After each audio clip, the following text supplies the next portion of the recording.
ભાવનગર ચિત્રા વિસ્તારમાંથી વિદેશી દારૂ સાથે 4 આરોપીઓ મુદ્દામાલની સાથે સ્ટેટ મોનિટરિંગની ટીમે આરોપીને ઝડપી લીધા। ભાવનગર શહેરમાં ચિત્રામાંથી ભારતીય બનાવટનો વિદેશી દારૂનો મોટો જથ્થો ઝડપાયો છે।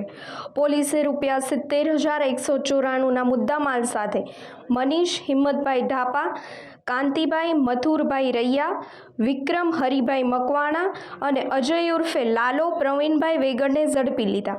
પ્રાપ્ત માહિતી મુજબ મનીષ ઢાપા પોતાની સુઝુકી એક્સેસમાં 48 નંગ વિદેશી દારૂના ક્વાર્ટર જેની કિંમત ₹13,824 સાથે પકડાયો હતો। આ ઉપરાંત રોકડ ₹16,370 અને 4 મોબાઈલ ફોન કિંમત ₹15,500 પણ જપ્ત કરવામાં આવ્યા છે। તપાસમાં રૂનવીક મુકેશભાઈ મકવાણા, ભરતભાઈ લીંબાભાઈ ચાવડા નામ પણ ખુલ્યા છે। પોલીસે આ તમામ આરોપીઓ વિરુદ્ધ ગુજરાત પ્રોહિબિશન એક્ટ મુજબ ગુનો નોંધી વધુ તપાસ હાથ ધરી છે।